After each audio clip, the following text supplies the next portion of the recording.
As part of the Transatlantic Teacher Scholars Project, the team created 3D representations of a selection of sites important to the American story at the Meuse Argonne.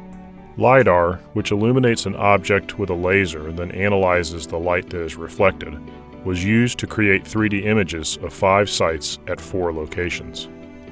These visualizations are intended to help the viewer gain a spatial understanding of these sites and spark an interest in the greater narrative that the sites are a part of. This tour traces the generally northward movement of American forces in the Meuse Argonne. We start in the southern sector of the Meuse Argonne offensive at the jump-off point for an American division, the 35th, at Vauquois Hill.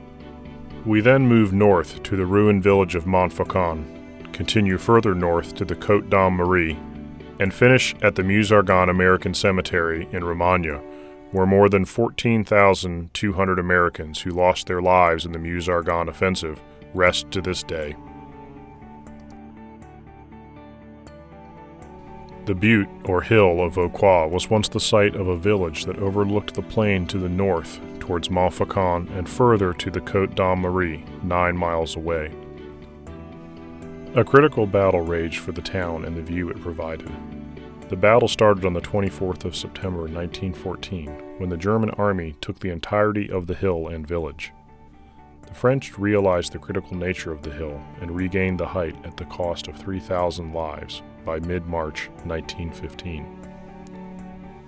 It was at that point the line stabilized and the War of the Mines would start.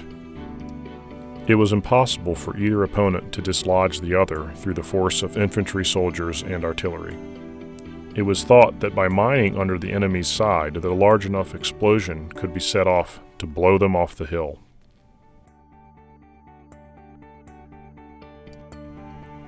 The layout and contents of the tunnels and galleries under Vauquois Hill are as the German soldiers left them in September 1918. We are viewing a small segment of the German galleries. First, we visit living quarters, still complete with bunks for 4 soldiers and a separate small chamber with a dining table.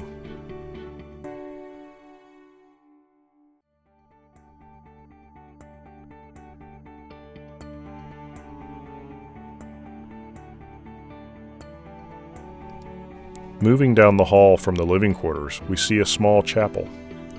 Plumbing pipe sits on the floor as the troops left it, as does a stack of bottles.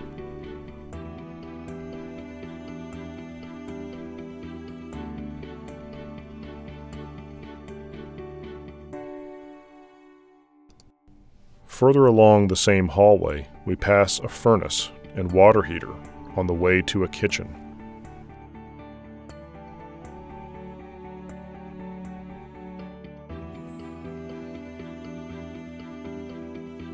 The kitchen still holds a large stove that was used to feed the soldiers housed here.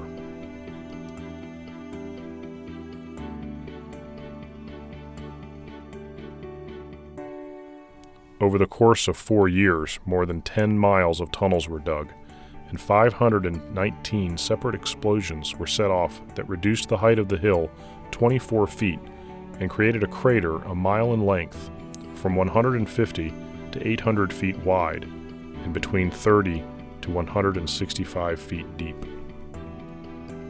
On the 26th of September 1918, the young, inexperienced American Army started the Meuse Argonne offensive.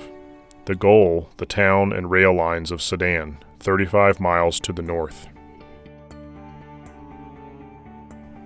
The German observation post is located above ground to the southwest of the entrance to the living quarters. The observation post was used to sight artillery firing on the villages, rail lines, and French positions to the south.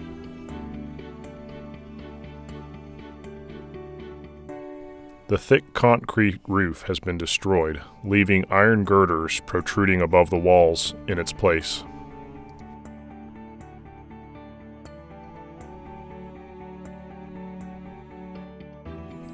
It was the National Guardsmen from Kansas and Missouri, the 35th Division, that took Vauquois, surrounding the hill and finding only a remnant of the German forces who had lived and fought there for 4 years.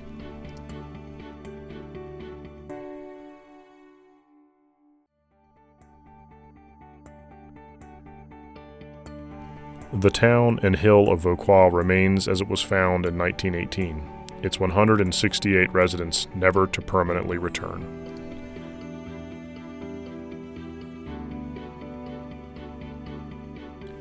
The German army took the village of Montfaucon during the bloody battle for Verdun in 1916. The Germans constructed observation posts within the village, which sat atop high ground, allowing the spotting of artillery that fired on Verdun 20 miles to the southeast. One of these observation posts was built inside the chapel and still stands today. Others litter the south face of the hill throughout the area once occupied by the village.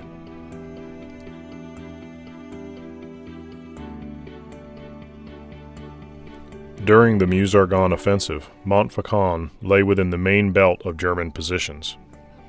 Situated approximately 3 miles north of the American jump-off point, Montfaucon was the first objective of the 79th Division, which consisted primarily of draftees from Pennsylvania, Maryland, and Washington, D.C.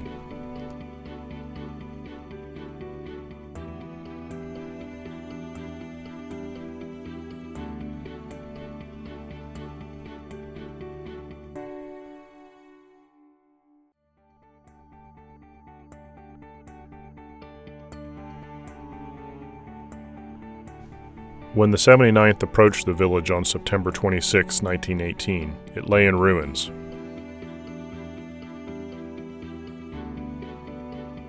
The chapel appeared as it does today.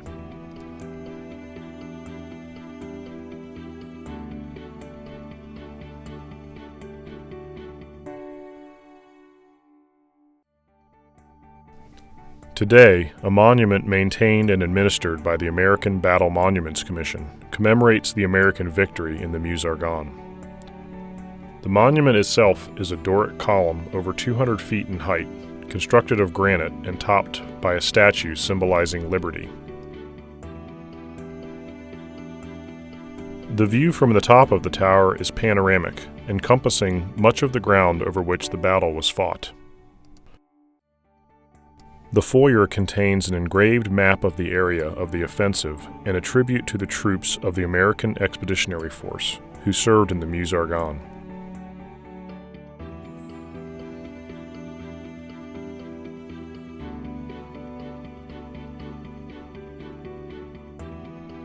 The Côte d'Armorié lies just over 2 kilometers west of the Meuse-Argonne American Cemetery. The eminence provided one of the strongest points among the main German defensive position, the Hindenburg Line. We are viewing an Austrian command post, a reinforced concrete bunker that would have likely been used to command a regiment stationed on the hill. Howitzer pits and trenches still stand on the crest. The roof of the command post is approximately 5 feet thick concrete, reinforced with steel.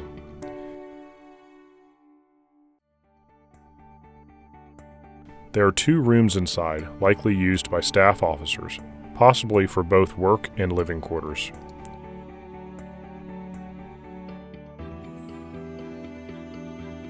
After repeated costly attacks, this position was finally taken by the 32nd Division on October 14, 1918.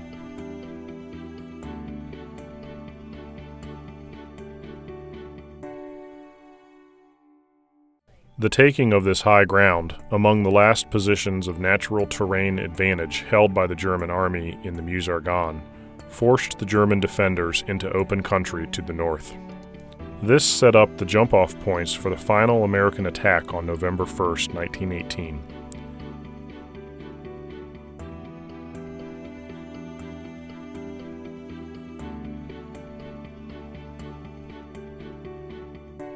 The highly successful attack of November 1st, continuing until the armistice on November 11th, drove the Germans from the region and greatly contributed to the ending of the war.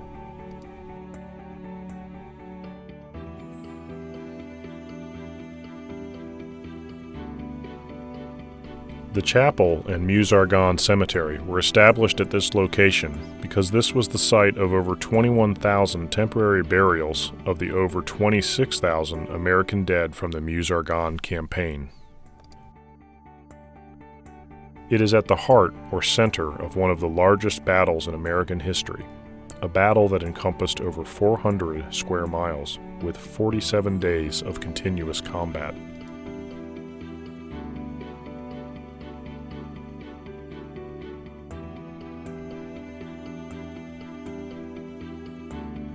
The cemetery was established in the epicenter of the battle, where the distances previously gained were measured in miles and time in days, now slowed painfully to yards and hours.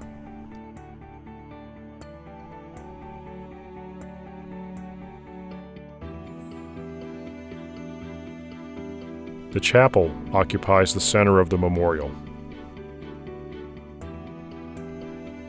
The area near the cemetery was fought over for 1 month, an area that stretched 3 miles wide north to south and 21 miles long east to west.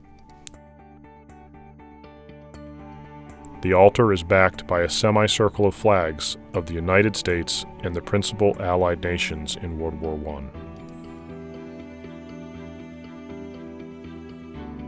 Stained glass windows in the east and west walls hold the division patches of the American units engaged in the Meuse-Argonne offensive.